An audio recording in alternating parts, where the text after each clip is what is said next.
Well, I just appreciate it, Len, and thank you all for joining us at this webinar, Entrepreneurial and Workforce Feasibility Study. Glad to have you join us. Some of you in the audience have traveled the journey over time with us. Some of you may be new. For those that are new, welcome. I think we've got an exciting and important subject that we're going to be embarking on and having conversations around. As Lynn indicated, Keith Baker, the executive director of ReConnect Rondo, been leading this effort since 2019, but have certainly been involved prior to this particular point. One of the things I like to emphasize immediately is that we see this transportation scar, if you will, as an opportunity for healing. And this transportation scar is really an asset and or a tool to be healed, where we certainly know is necessary. We look at community resilience and sustainability as the foundation of our work, restorative development. And it's important that I kind of frame it that way so that folks understand the larger picture of the opportunity and the asset or the tool that is before us. Certainly, it's counterintuitive. On one end, it is something that destroyed the community. On another end, it's an opportunity to be leveraged to move a community forward. Many of you are already aware of the Rethinking I-94 effort that's connecting Minneapolis and Saint Paul, the corridor that MnDOT currently is studying. But along with MnDOT, there are other folks that participate in one form or another in terms of trying to leverage newly developed importance and attention along the corridor for what might MnDOT consider doing and what community input is associated with influencing that. For ReConnect Rondo, the star that you see here is the location of the land bridge.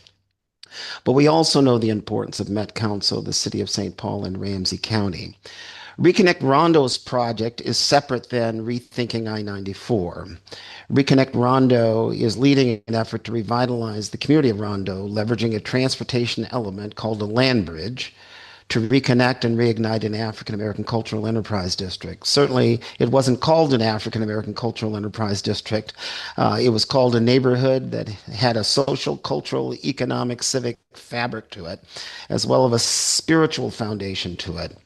But we all know that the freeway came through and had devastating effects, and those are residual effects that we're all experiencing today.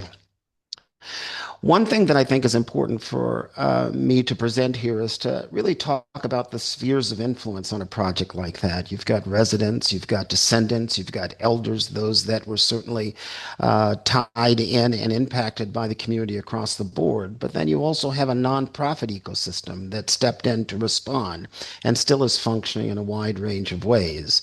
The jurisdictions, then you have the legislature, and then ultimately the federal government. So all of these spheres are influencing our work, and there are systems, processes, and tools, resources that we're trying to pull levers on in order to kind of move this project forward. So we can just simply use our imagination. What's possible on a blank canvas? What might we leverage this asset to do? How might it respond to the devastation that was caused in the past, the opportunity to celebrate today, and to set conditions for the future? Well, ReConnect Rondo has done a host of studies, in fact, 16 different studies. The feasibility, workforce feasibility study is just one of many. But as I've mentioned, how do we begin to take a look at that scar and see it as an opportunity?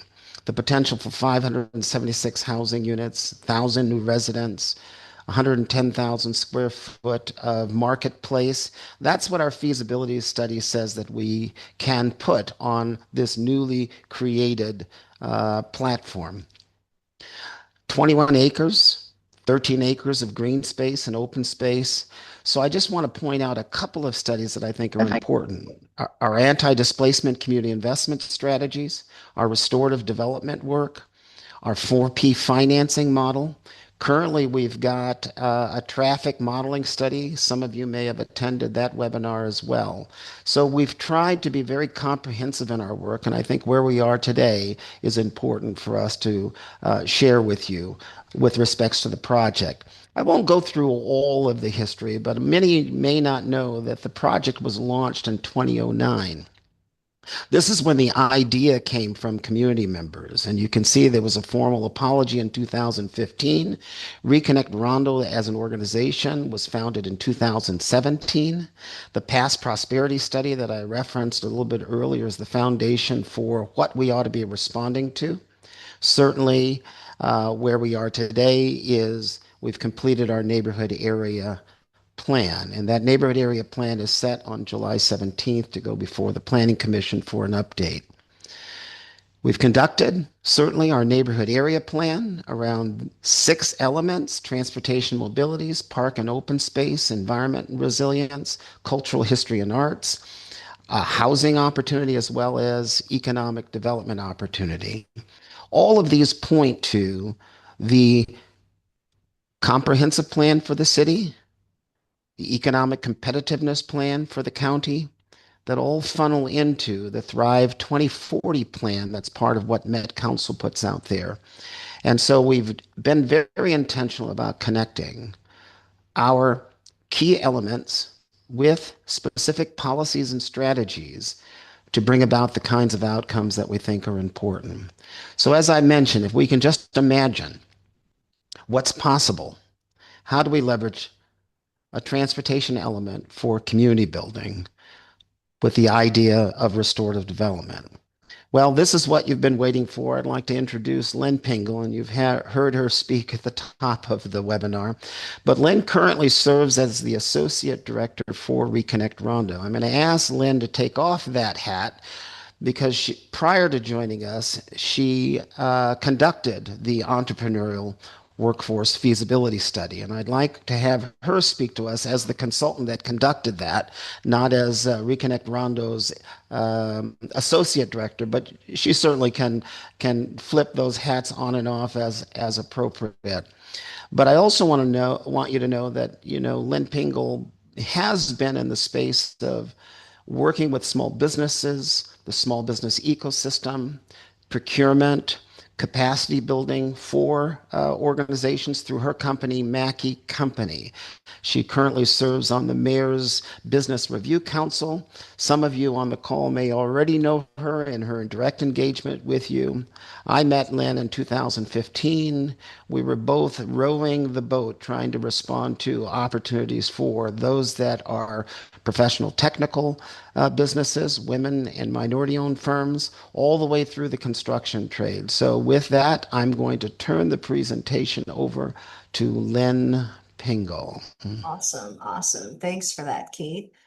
Just a couple of housekeeping things. Just want to make sure everybody's on mute, and our chat room is going to be monitored by our Special Projects Director, Cassandra Fenelon. So if there's any questions or thoughts that you guys want to lean in or comment, she'll be monitoring that. And then I do have some space at the end of our presentation for some Q&A. So let's get started with this presentation. All right.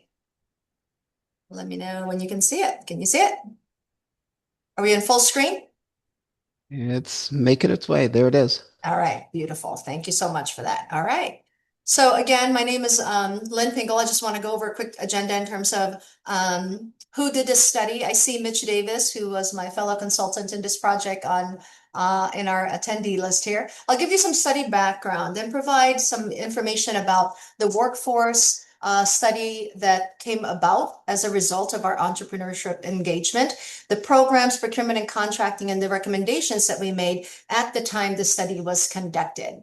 So again, my name is Lynn Pingle, I'm the CEO of Mackey Company. As Keith alluded to, I've been in the entrepreneurship, small business development realm in the Twin Cities, having received the contract from the MnDOT's Small Business Resource Center back in 2017-2020, wherein we assisted just under 200 small businesses achieved about $187 million in contracts. So we're pretty confident in stating that we know how procurement and contracting works. We understand the programs that exist out there to help small businesses and what is needed. And this study, as a result of the work of ReConnect Rondo, really came about with the understanding that how can we build what we have now in anticipation of what's coming in the future.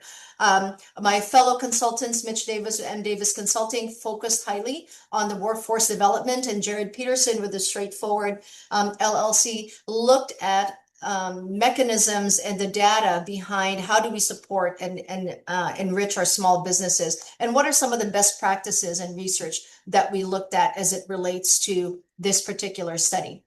As Keith alluded to, restorative development is a huge thing that encapsulates the very essence of economic development and circular economy. We looked at restorative development and the connection to this study as it relates to activating this land bridge, which is simply the platform and the vehicle of economic development, and what we look forward to seeing once we connect the community of Rondo. We look at the economic repair from past harms to what we need to see in the future for entrepreneurship and workforce development.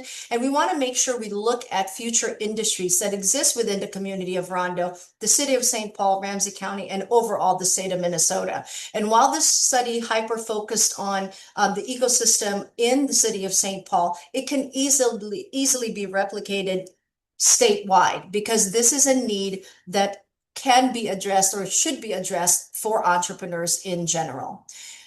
The study purpose, really, we needed to have a good understanding of the entrepreneurial ecosystem. I see a lot of you, I know a lot of you that are in this realm, and we know and understand what entrepreneurs need. This study really solidifies and provides a framework, call it the blueprint of what we can do to make things better for entrepreneurs as it relates to what exists and what they truly do need. We looked at identifying those gaps in business supportive services, the areas in Minnesota's top 5 growing industries. How do we empower residents into high-paying jobs? How do we align programs? How do we support local community and this land bridge construction? And really looking at what this support truly mean and look like for the community of entrepreneurs that exists in our state.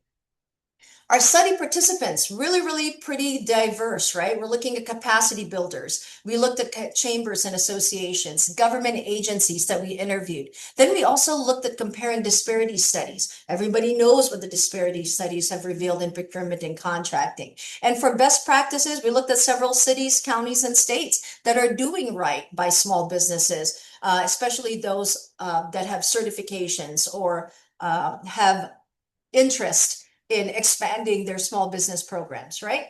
So just a little bit of a background in terms of how workforce sort of came about. Workforce wasn't the primary focus of the study.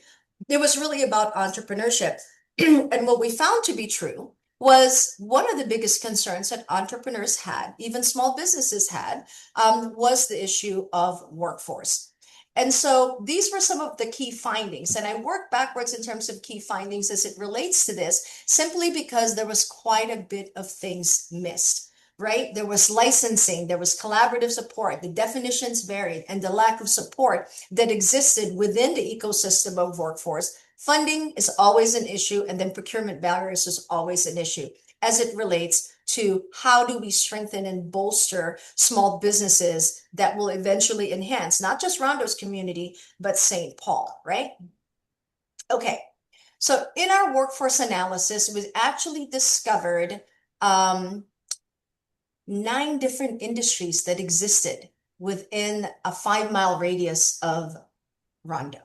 Right? Minnesota hosts about 200 businesses with 2.9 million jobs. I don't need to read it bullet by bullet, but the main industries that were really prevalent in terms of gaps was the construction industry, hospitality, which we all know is suffering at this time, healthcare. And city of St. Paul is known for its manufacturing, and there's so much industrial space that we can actually convert to contributing to our economy. And we need to focus on how do we make that work and such. And then obviously the biggest thing is there's new jobs, because we've got a generation that's getting ready to exit. right? From retirement and then shifting in careers because of current conditions and such.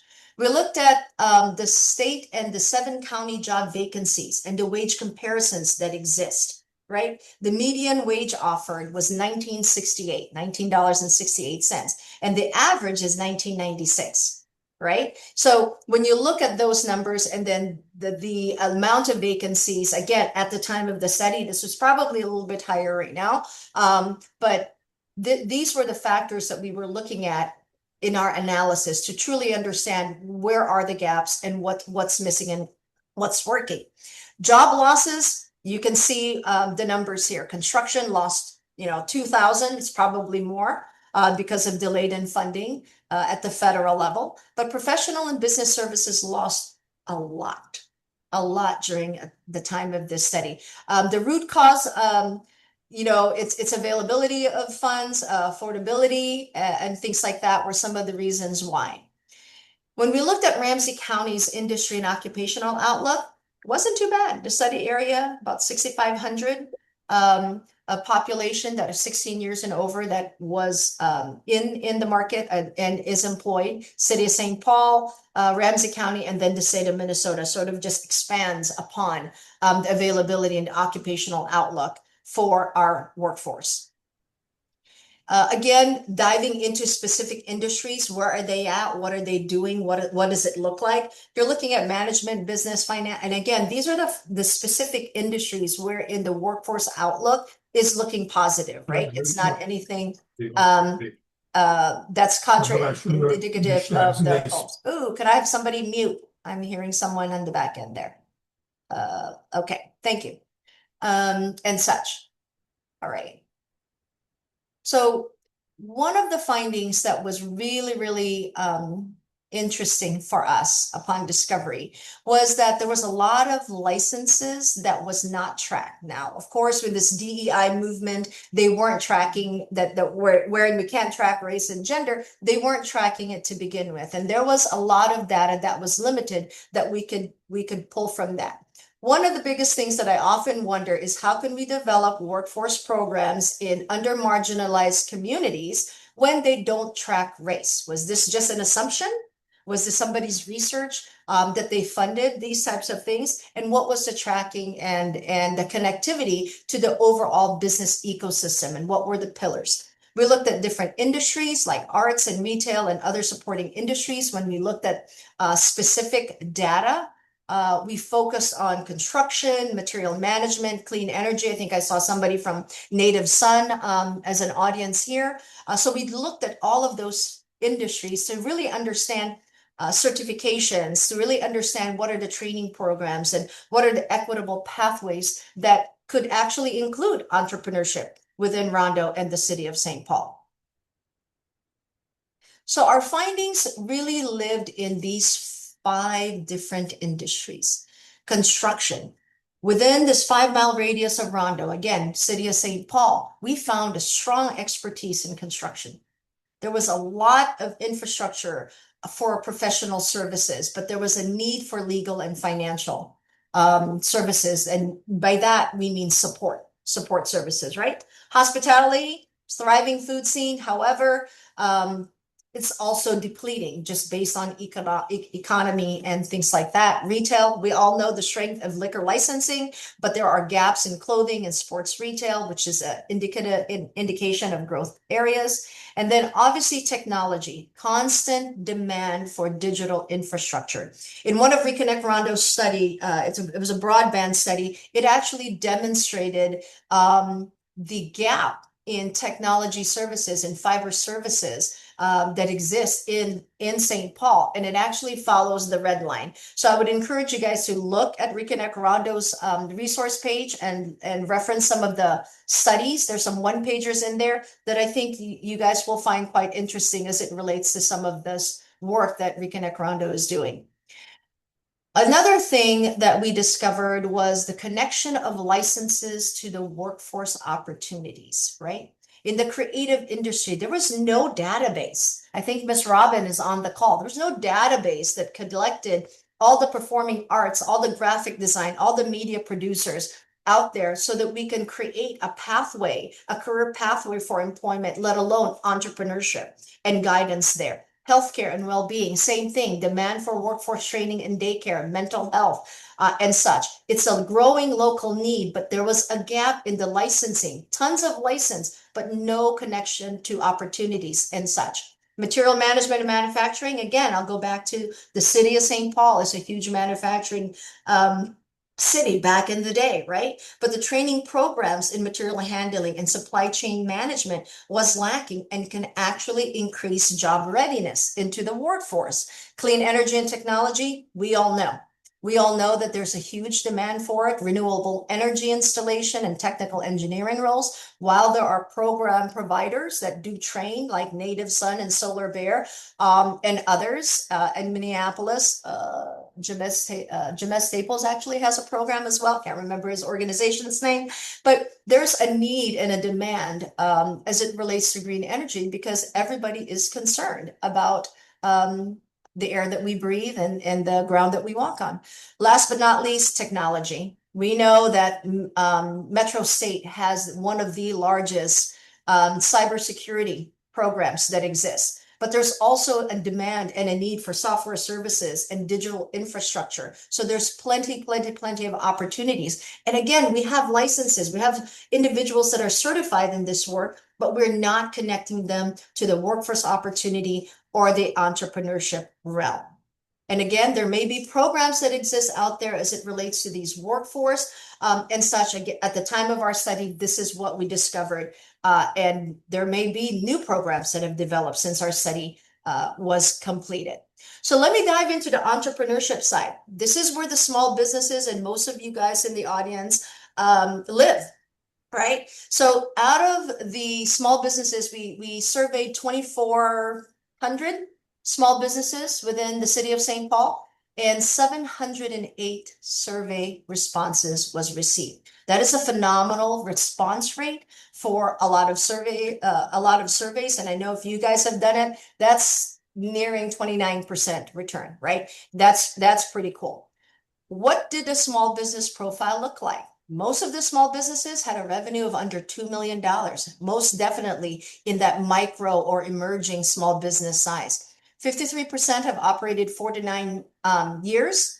And if you look at the majority of this survey, you're looking at right here, 1 to 6 years is the bulk of our response rate.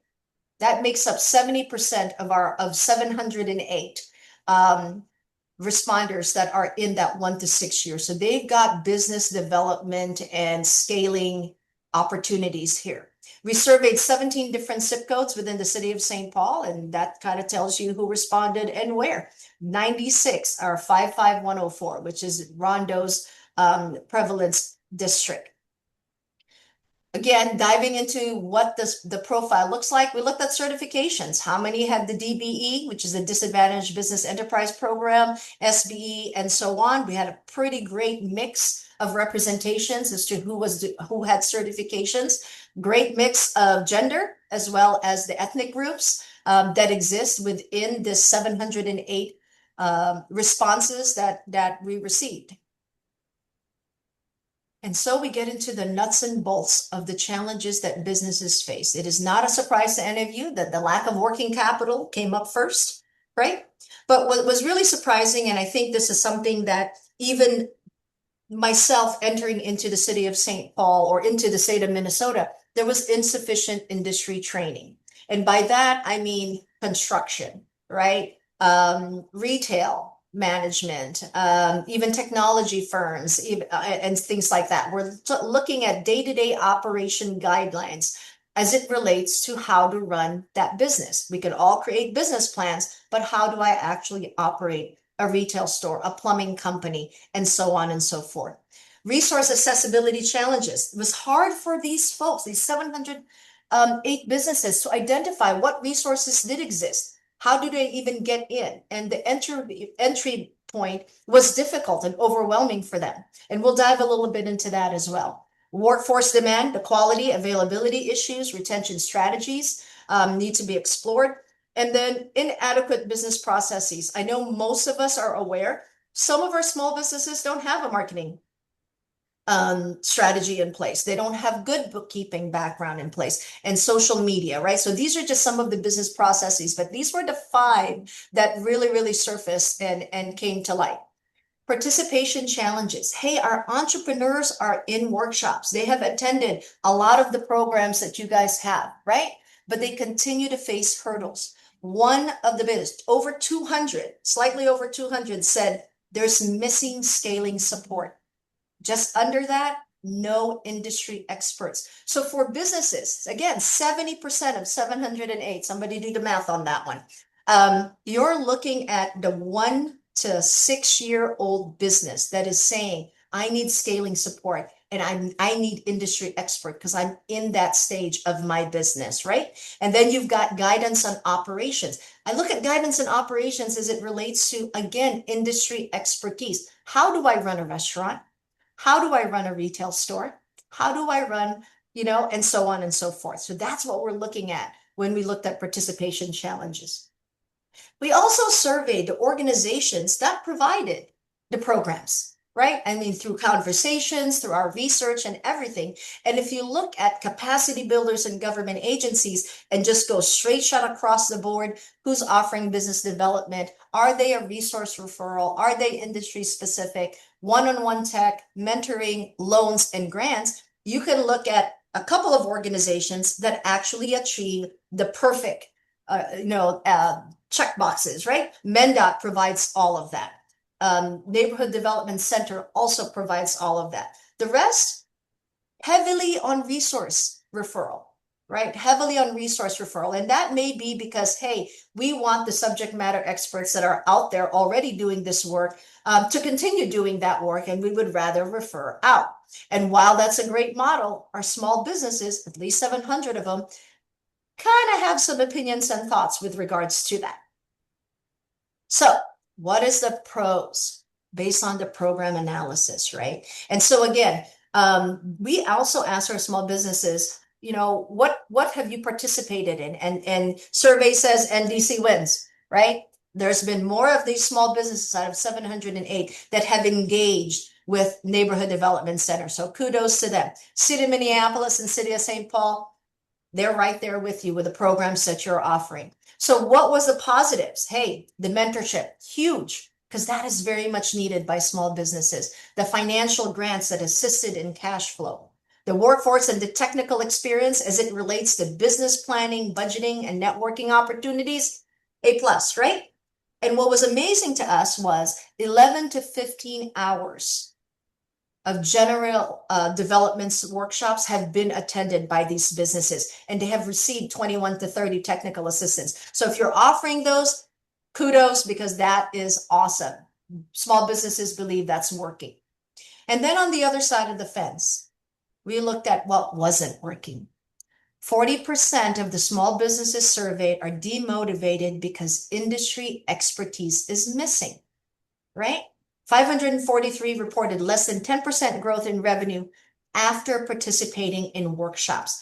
And so when you're looking at Small Business Foundation and things like that, and they're needing industry expertise, it's hard to measure. Are you making money based on what you're learning, right?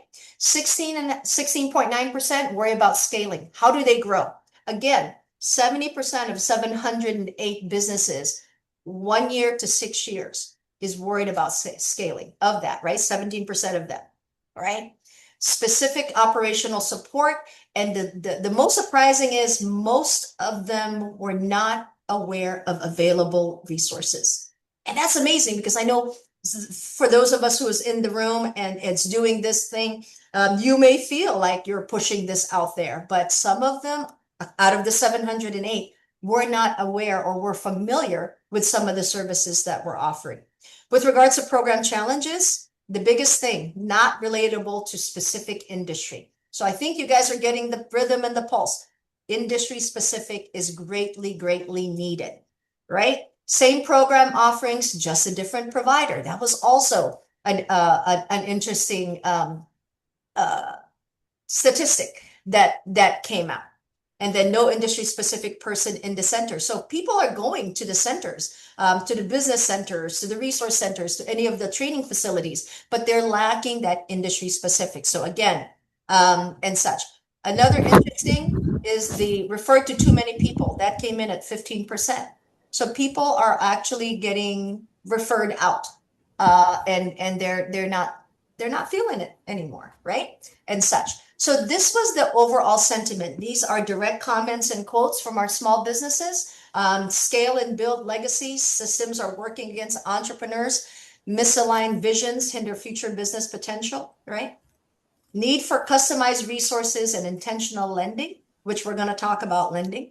System barriers and misaligned programming hinder progress, right? Okay. So let's look at the lending programs analysis, since that was one of the comments that came in. We do know that grants support business growth in St. Paul. We do know that. And again, when we look at the overall, where did you get your loans from?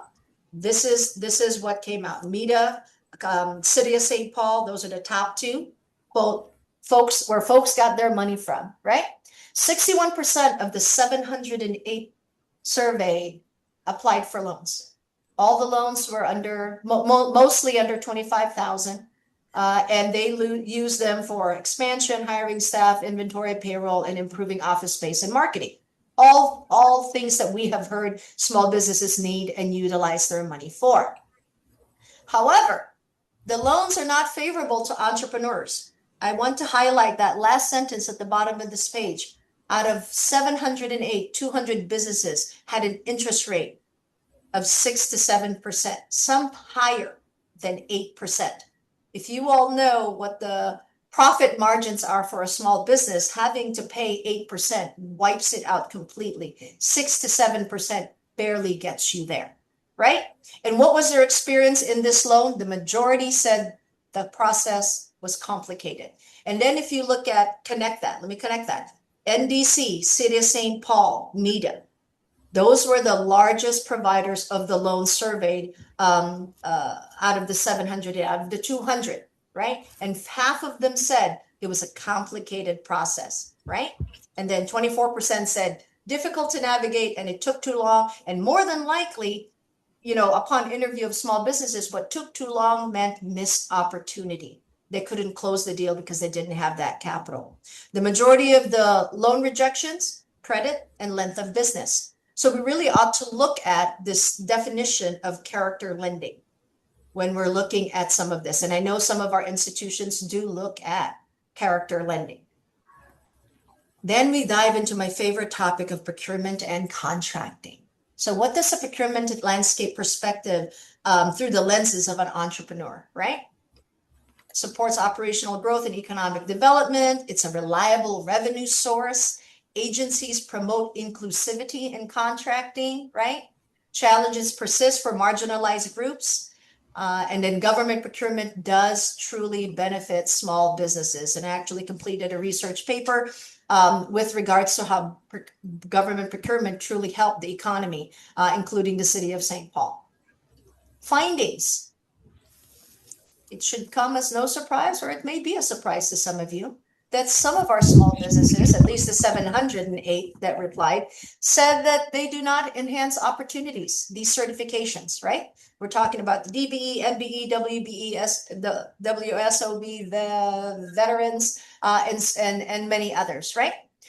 Because of limited awareness, they can't grow or take advantage of the opportunities. So perhaps that's an access point where we got to do better, right? Minority and women-owned businesses face challenges in obtaining certifications, and the benefits are often overshadowed by the certification challenges, the process of actually getting these certifications, right? And just under 51% had no opportunities with their certification. What are the demotivating factors? I think you guys have probably seen my previous study out of DMC and the city of Rochester, but small business procurement challenges do exist. A lot of it rests in a lengthy process that hinders efficiency. Contractors feel that there's a lot of obstacles created because of the preference of other contractors, right? And that is the largest concern. Favored contractors continue to be the #1 complaint of small businesses in the procurement realm. And that's been that way since I entered the market in 2015, 2016.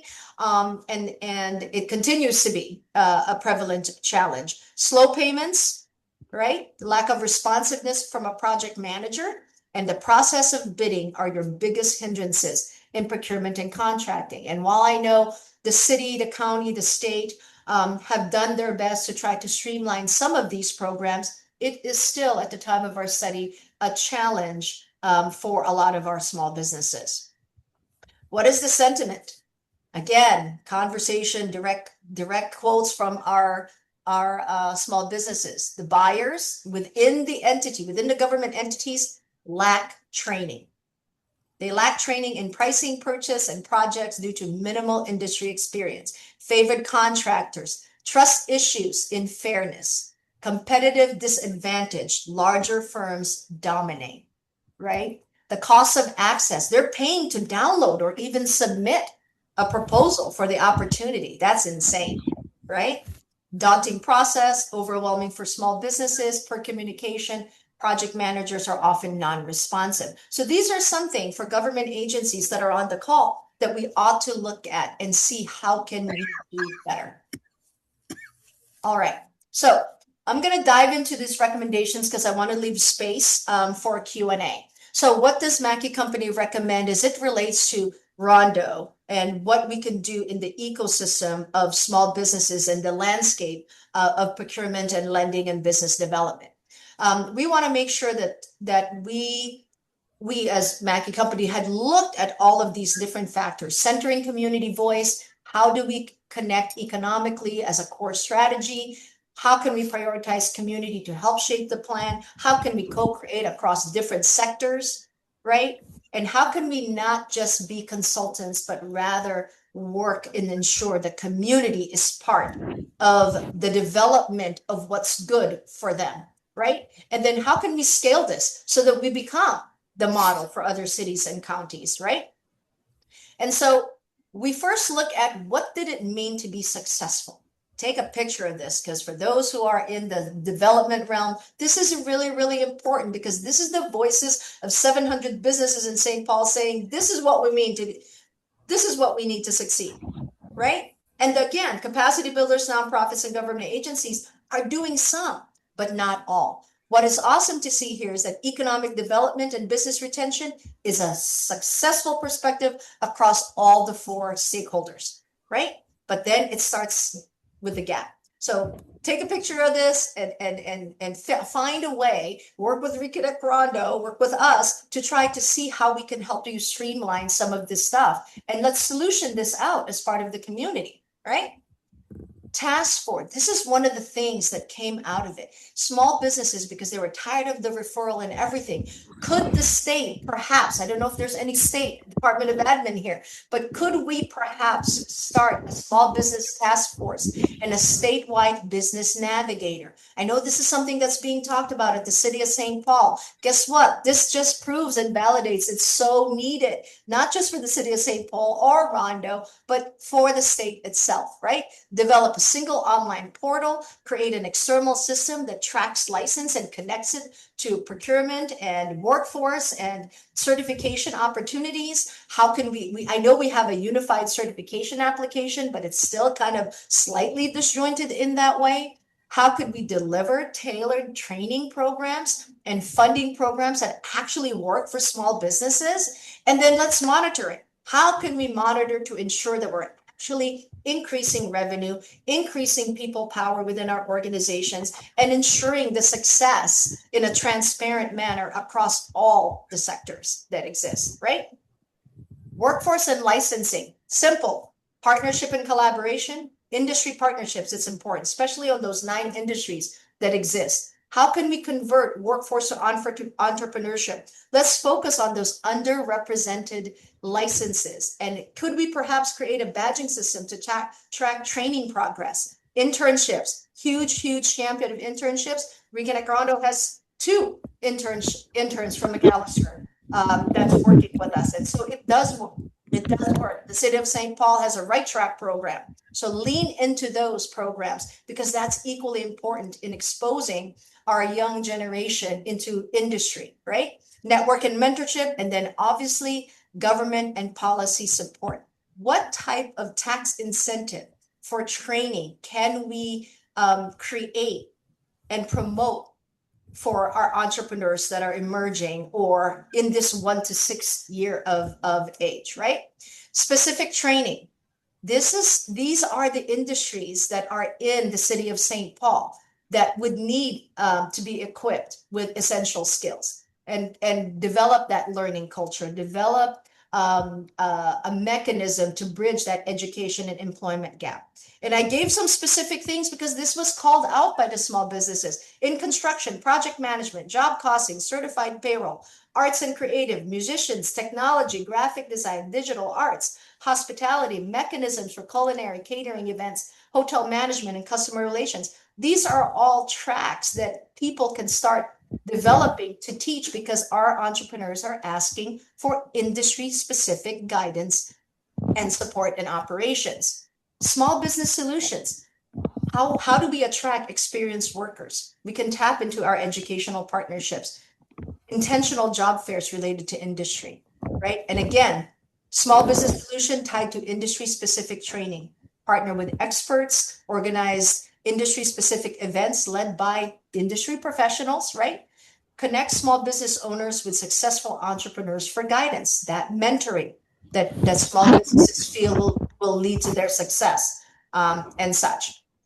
Develop business processes, again, provide consulting. This is technical assistance, and then how do we get them into technology and automation? Again, City of St. Paul has some mechanisms in place to help with technology. I think they were doing quite a bit of that during COVID and the civil unrest, where they were helping people get their digital presence or their online presence. And then resource navigation, collaborate with the chambers. That seemed to be a gap there as well. While the chambers do exist within our community, there was some gap in terms of coordinated services and collaboration that could be potentially benefit small businesses.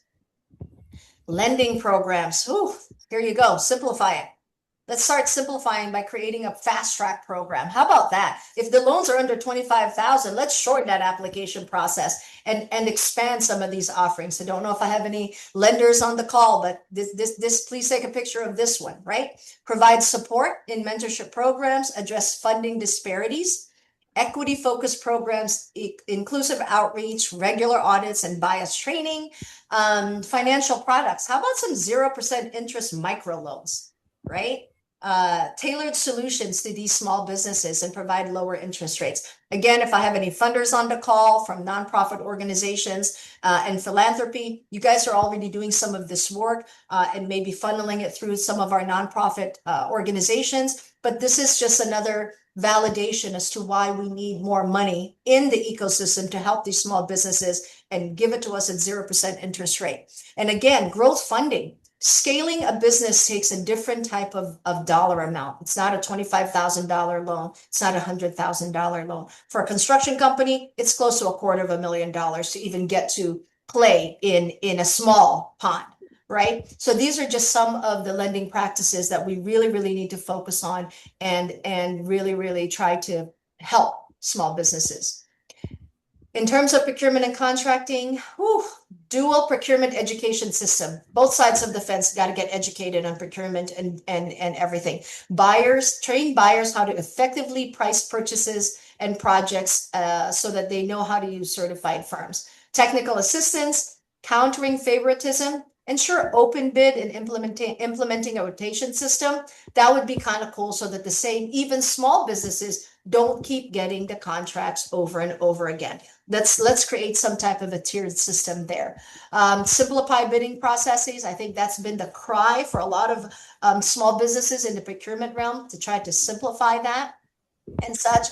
Project manager, that's an internal thing. We got to get our project managers in a lot of these projects communicating better and such. And then enhancing trust and fairness, reducing financial barriers by adjusting bonding requirements and offering a program to assist small businesses with bonding ought to be something in the conversations. So as I close this, I want to make sure that we look at this entrepreneur feasibility study as a launch pad for restoring the community of Rondo and the city of Saint Paul's economic vitality. It needs to be a community-led business development, ownership, and cross-sector collaboration.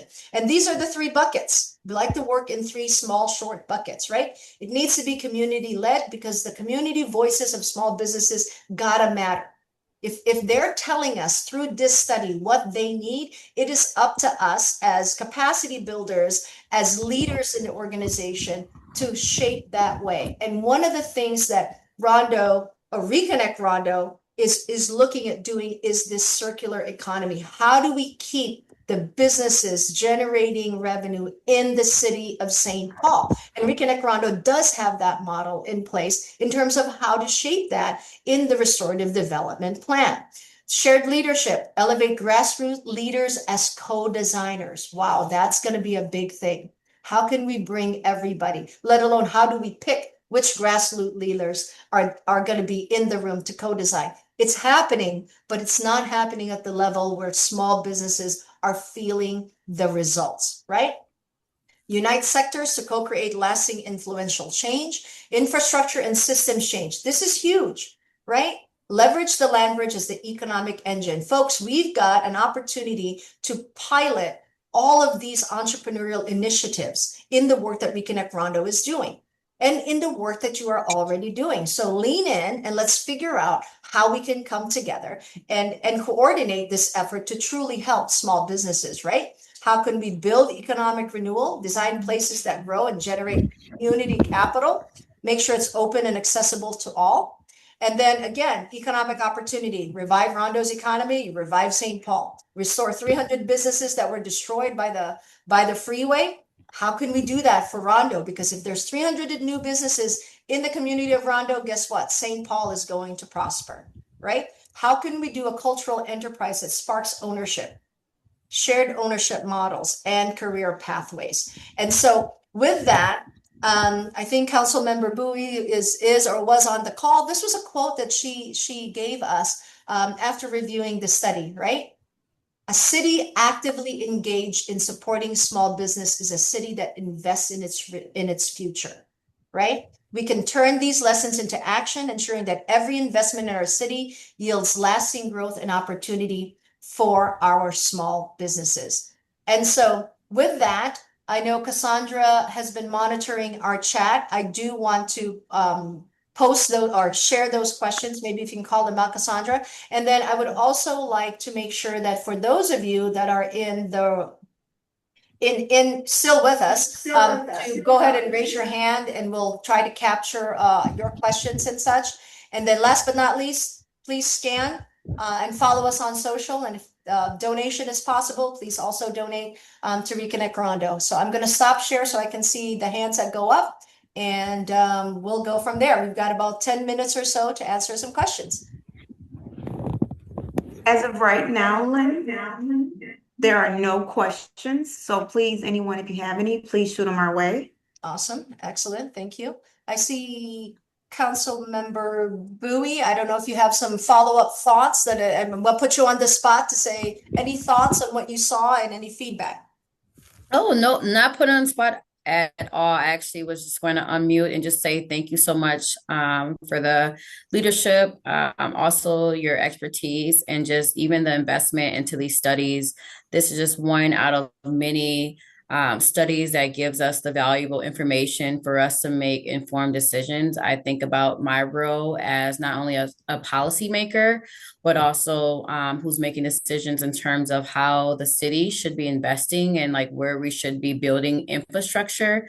I know there's a lot of conversations around growing and expanding the planning and economic development department and how we are streamlining a lot of our services through the Department of Safety and Inspections.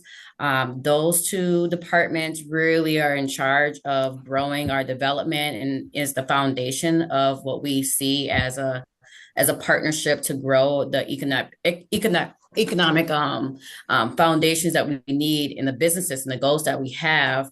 For someone who born and raised in Rondo, like I come from a family of businesses and business owners. And when we think about just, what was lost and what we are still striving to recover, is really going to take this level of investment, not only through ReConnect Rondo, but also that strong partnership with the city of Saint Paul.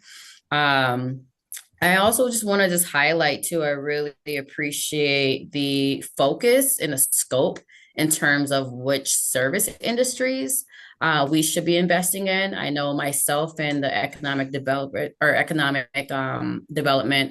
director, Jimmy Lloyd, we have tons of conversations in terms of what type of outreach or educational or like forums we should be having with small business owners, especially when we think about business owners of color, particularly, Black business owners who are naturally go into certain industries that are like the most strained industries to go into and the most complex. When we think about the restaurant industry, are the kind of like the entertainment venue, club, lounge industry, you have to dish out way more. You have to go through so many different permits. It's just a lot to navigate to where by the time you even have your doors open, you're already like a year behind. And especially if you don't have that capital. So we're, also having conversations to really engage our communities and industries that they can just thrive and see a return on their investment, the first 1 or 2 years, like IT, like the hospitality industry. So I just wanted to say thank you so much for just highlighting a lot of this information that's really useful. And we also plan on, through the Award One office, being more innovative in terms of how we're bridging the gap between emerging developers and also the city. And I'm having, this platform to be able to help influence the ways we should be upgrading and modernizing a lot of our systems. And last but not least, really, I just want to put a call of action as well. Be interested in working for the city. A lot of the work to actually modernize our systems or improve our systems really just take people who have experience and, have the tools and the knowledge to be able to apply it here. When we think about, if there's certain systems that are outdated, it's normally because there's someone who's been here, working, not throwing shade, but it's been someone who's been working here for 30 years, and it's really challenging to change the system or change the way things have been done. So I know with Mayor Hurd and hard with just getting people to come to the city. Awesome. Thanks for that, council member. I just did see a question in terms of, and I don't know if this individual is still on call, but so what are the next steps via co-creator? So I'll put my ReConnect Rondo hat on right now. ReConnect Rondo is forming partnerships and bringing folks together as it relates to some of the work that we want to do under restorative development implementation strategy for 2027. So my call out to everybody that is on this call would be connect with us. Connect with us. I think most of you guys gave your emails and your name or your organization.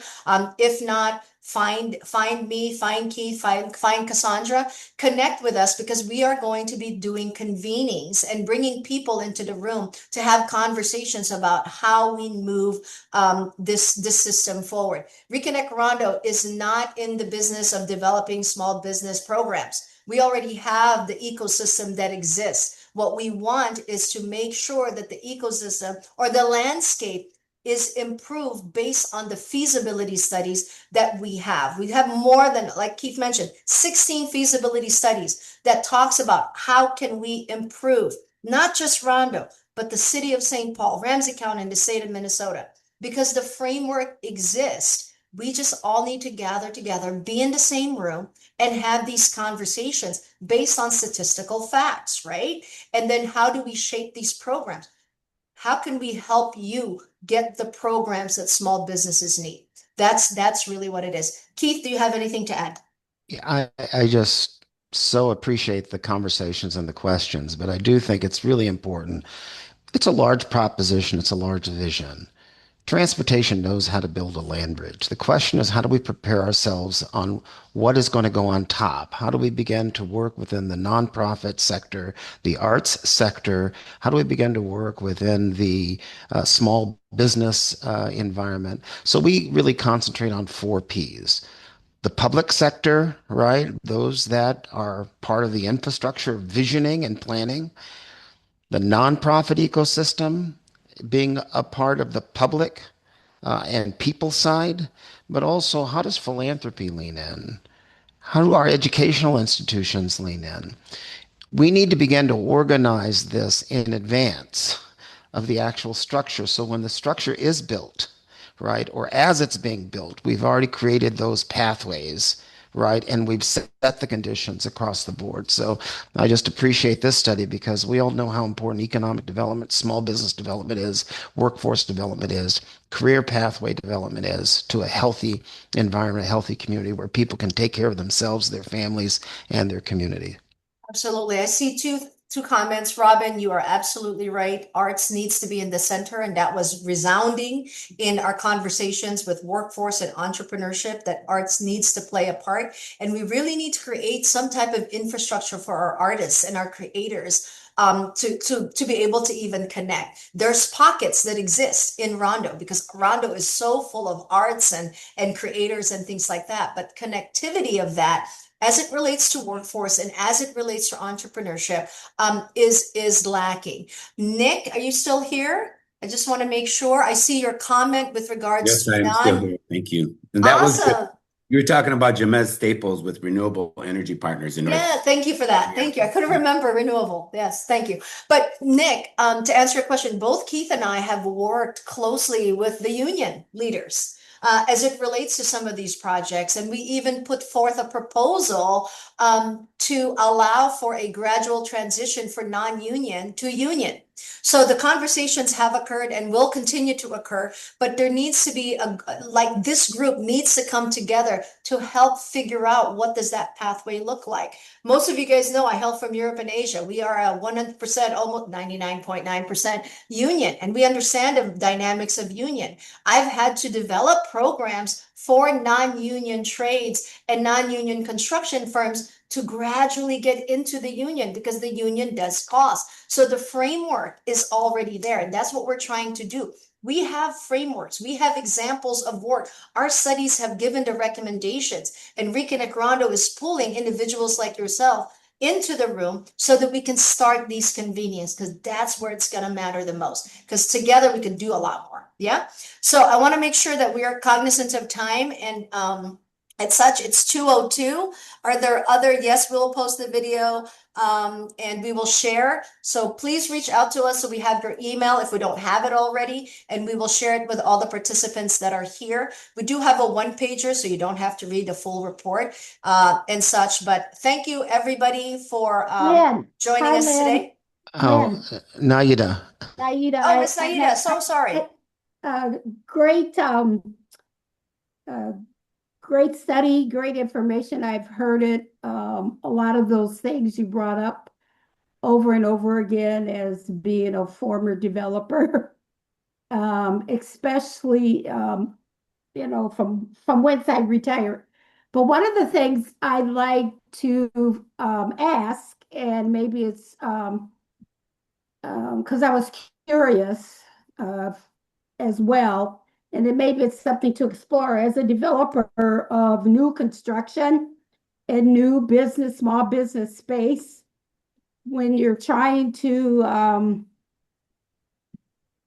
find those small businesses to occupy the space, what I found as a developer, the build out can be very, very expensive.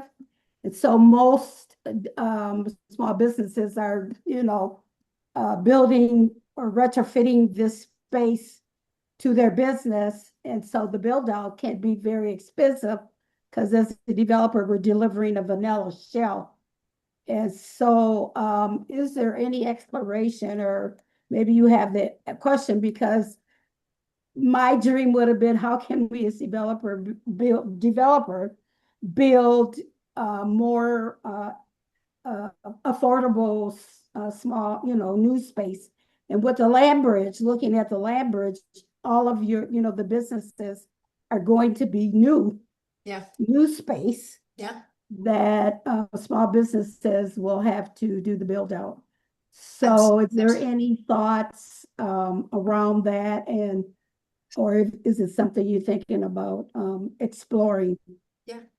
For sure. So, I mean, most of you guys know I have a construction and real estate development background. These are challenges that most construction firms look at because they manage the cost, but then the client ends up absorbing all of the cost. So again, I'll go back to, again, ReConnect Rondo hat here.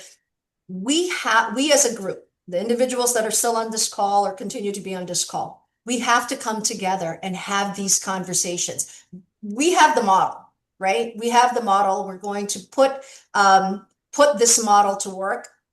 That it's very familiar in terms of how we need to go about doing it, but sometimes it requires your lenses. And that's why, again, I sit here and go, we gotta come together. We gotta come together. Miss Naida, I can dive deep because I can geek out on construction and development and the matter and the ways in which we can make that ask happen so that it becomes affordable construction. But I don't think that's probably another call. That's probably another call. And I Well, don't want let to me keep just, everybody here. I'll just, I know we're at time at 2:05, but I will say, Naida, and to the rest of you, part of the approach of any development that happens on top is how are the businesses part ownership of the development as well, which also helps balance, if you will, how costs unfold themselves, right? And I do think, the way that we're approaching it really will require the posing of the question, and for those of us to sit around the table to say, okay, what are the 3, the 2, the 5 scenarios or challenges, and how do we approach it more universally, right? But it's not just on the land bridge, it's also how we do it around the land bridge, right? Because we want a more profitable and engaged business environment. And I think that it really is going to require us to start doing that planning now in advance so that and readying the pathways appropriately. So with that, I think we're at 2:06. I don't know, Cassandra, are you closing us out or are we done? And Nick, I will reach out to me and we'll have that conversation about non-union opportunities, okay? All right, thank you. Go ahead, Cassandra. Well, once again, thank you all for joining us today and taking the time to learn more about the Entrepreneur Feasible Study. Lots of great questions, lots of great comments. As I stated earlier, I will follow up with the presentation that you saw in today's webinar, as well as some resources for you guys as well. And if you have any questions, please feel free to email us or email me directly. Thank you once again for joining us, and thank you for showing up. So thank you. And once again, stay tuned. We have a newsletter coming out on the 27th. We have lots of summer events happening that we think may be of interest to some of you guys, just based off the conversation who attended today. So thank you once again and enjoy the rest of your day. All right. Bye-bye. Bye.